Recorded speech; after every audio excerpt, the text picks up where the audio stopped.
Hello student, स्वागत है आपका अपने चैनल स्टडी विद अपनी पाठशाला में। जैसा कि आपको मालूम है, हमारे इस प्लेटफॉर्म में daily updates, exam preparation, study materials, GK knowledge, basic information and quiz games, हम ये सारी चीजें यहाँ पर डिस्कस करते हैं, पढ़ते हैं, समझते हैं।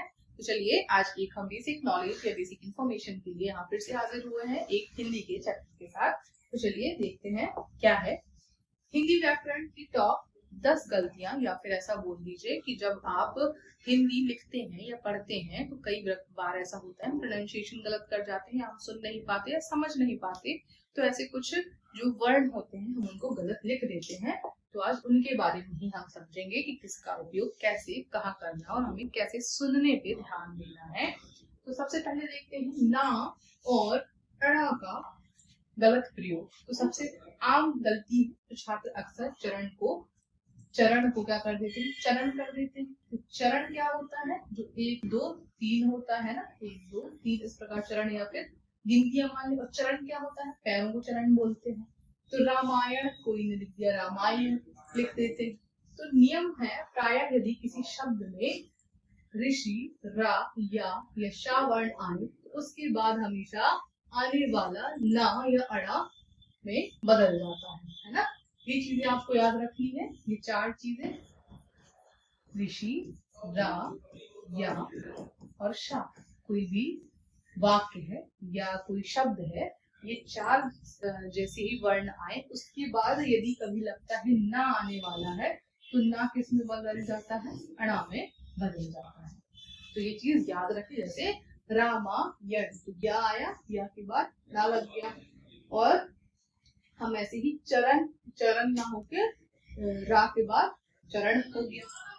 अब बढ़ते हैं दूसरे को, शा और सा का भ्रम, जो सबको लगता है कभी ना कभी सबसे ही इसमें गलती होती है। क्योंकि शा और जो षटकोण वाला शा होता है, शीटी वाला षटकोण वाले में तो हम डिफरेंस कर ही नहीं पाते। इस वाले को तो फिर भी हम कभी कभी डिफरेंस कर लेते हैं, पर इन दोनों में हमेशा फंस जाते हैं। तो तीनों सा के उच्चारण स्थान क्या है, अलग है, इसलिए उन्हें आपस में बदल देते हैं। सबसे पहले जो शा है शीटी वाला, तो ये तालव्य से बोला जाता है। हमारा जो ऊपर जीभ के ऊपर का हिस्सा होता है तालु, उसे हम तालव्य कहते हैं। तो उसका स्थान वहां से आप चाहे बोल कर देखिए, हम बोलते हैं शा, तो हमारी जीभ ऊपर लग जाती है, तो तालव्य स्थान से बोलते हैं। तो शाला आकाश। और ये है सा मूर्धन, जैसे विशेष और धनुष। तो आप जब ये वाला शा बोलेंगे किसी शब्द के साथ बोलेंगे तो आपको सा का मूर्धन्य का जगह पता चल जाएगी कि हम उसको कहाँ से बोलते हैं। इसके बाद दंत मतलब दांत दोनों बीच में दब जाते हैं। जैसे हम संसार बोलते हैं तो ये दोनों दांत क्या होते हैं, हमारे ऊपर नीचे के बीच में दब जाते हैं, तब हम उस सा को उच्चारित कर पाते हैं, दंत से बोलते हैं, संसार बोलते हैं। तो ये हो गया संसार और सरल।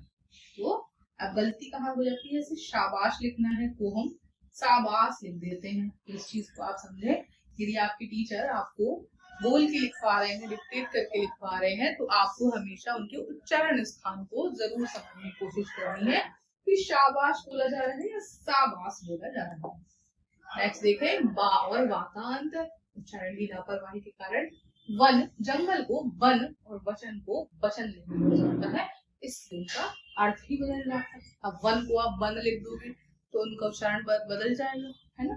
साथ ही वचन को आप वचन लिख दोगे तो उसका अर्थ बदल जाएगा। तो आपको इनके उच्चारण बिल्कुल याद रखना है ना, वन या वन जो भी आपको लिखना है। अब देखिए अनुस्वार और अनुनासिक। अनुस्वार सिर्फ जो बिंदी लगती है, अंग की मात्रा हम जिसे बोलते हैं, और अनुनासिक जिसे नाक से बोला जाता है या फिर चांद बिंदु भी हम इसे बोलते हैं अपने भाषा में। बिंदु और चंद्र बिंदु का सही स्थान ना पहचान पाना। नियम, जहां हवा नाक और मुंह दोनों से निकलती है वहां चांद बिंदी लगती है, जैसे चांद आग। और जहां केवल नाक से निकलती है वहां क्या लगता है, सिर्फ बिंदु लगता है, जैसे अंक, चंचल, इस प्रकार से, है ना। तो जब दोनों जगह से निकले हवा, कैसे, नाक से और मुंह से, तो आप क्या बोलेंगे, चंद्र बिंदी लगाएंगे। और जब केवल नाक से आपकी निकल रहा है क्या, अंक, उस प्रकार से आप क्या लगाएंगे, सिर्फ बिंदु का उपयोग करेंगे। नेक्स्ट है हमारा लिंग के अनुसार क्रिया का प्रयोग। वाक्य में रचना में छात्र अक्सर भूल जाते हैं कि क्रिया कर्ता के लिंग के अनुसार होती है, अर्थात यदि ये स्त्रीलिंग होती है तो क्रिया स्त्रीलिंग हो जाती है, और पुल्लिंग है तो क्रिया भी पुल्लिंग हो जाती है। जैसे वह स्कूल जाता है तो वह स्कूल जाता है, और वह स्कूल जाती है। तो इस प्रकार से हमें कर्ता के हिसाब से लिंग को हमेशा परिवर्तित करना है। जैसे सीता स्कूल गया, तो सीता क्या है यहाँ पे स्त्रीलिंग है, तो स्कूल गई होगा ना कि गया, सही कह जाएगा सीता स्कूल गई। नेक्स्ट देखें, बड़ी की और छोटी की में अंतर। यह गलती सबसे ज्यादा हो जाती है क्योंकि यहाँ पर छोटी की और बड़ी की का अंतर है। क्या है चलिए समझते हैं। छोटी की जो होती है, छोटी की मात्रा दो वाक्यों को जोड़ने का कार्य करती है। जैसे उसने कहा कि वह आएगा, तो आपको ये हमेशा खुद से अब कॉमन सेंस लगाना पड़ेगा, या फिर अब आप जब धीरे धीरे उस चीज को रिपीट करेंगे, कभी आप क्वेश्चन किताब पढ़ते हैं तो किताब पढ़ते हैं तो आप हमेशा ये ध्यान दीजिए कहाँ छोटी ई हो रही है, कहाँ बड़ी ई की का इस्तेमाल हो रहा है।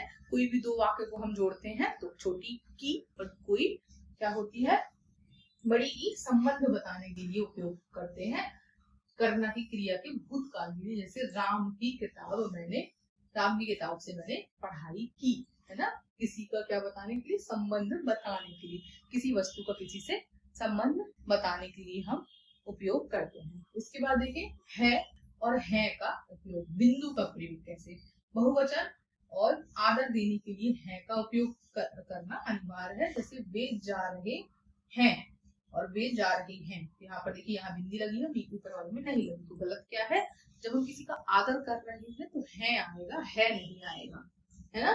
बहुवचन होने पर बिंदु लगेगा। इसी प्रकार से यहाँ पर अगला है री और री। छात्र री और ऋषि और ऋतु और ऋतु लिख देते हैं। री का स्वर, री एक स्वर है, जबकि छोटी री क्या है, एक व्यंजन है।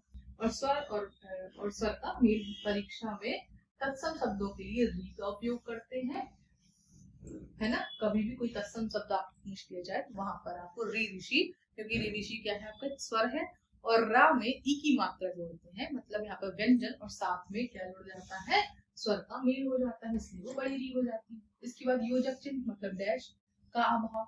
कभी भी द्वंद्व समास मतलब जो एक दूसरे के बराबर हो, उनमें हमेशा क्या होता है, द्वंद्व समास होता है या विपरीत होता है। इस प्रकार से जैसे माता पिता, सुख दुख या तुलना वाले जैसे शब्द होते हैं, जैसे सा सी से के बीच योजक चिन्ह ना लगाना एक बड़ी त्रुटि है। तो इस प्रकार से आप यदि जब चैप्टर्स पढ़ेंगे तो आपको ये धीरे धीरे कॉमा योजक सारी चीजें समझ में आएंगी कि कैसे आपको इनका उपयोग करना है। लास्ट है विराम चिन्हों की अनदेखी। वाक्य खत्म होने पर पूर्ण विराम ना लगाना या प्रश्नवाचक वाक्य में क्वेश्चन मार्क न लगाना वाक्य का प्रभाव और अर्थ स्पष्ट नहीं हो पाता है। विराम चिन्ह, कई बार आपने विराम चिन्हों को भी देखा होगा, full stop, double inverted comma और इस प्रकार के योजक चिन्ह, इन सारी चीजों से मिलकर क्या बनता है, हमारा एक शुद्ध वाक्य बनता है। इनका अगर पूरी तरीके से यूज ना किया जाए, या जैसे कहीं प्रश्न पूछ रहे, प्रश्नवाचक न लगा हो तो आपको पता नहीं चलेगा कि ये प्रश्न पूछा जा रहा है या उत्तर दिया हो। इसी प्रकार से हमने यहाँ पर 10 चीजें देखी जो हमारी हिंदी में होने वाली त्रुटियों से संबंधित थी। तो आई होप आपने इन चीजों से सीखा होगा कि हमें इनको कैसे सही करना है, कैसे आपको ये गलती करने से बचना है। तो सारी चीजों को आप देखें, समझें, और अगर आपको समझ में नहीं आया तो प्लीज कमेंट सेक्शन में जरूर लिखें। हमारे चैनल को लाइक शेयर सब्सक्राइब करना ना भूलें। Thanks for watching.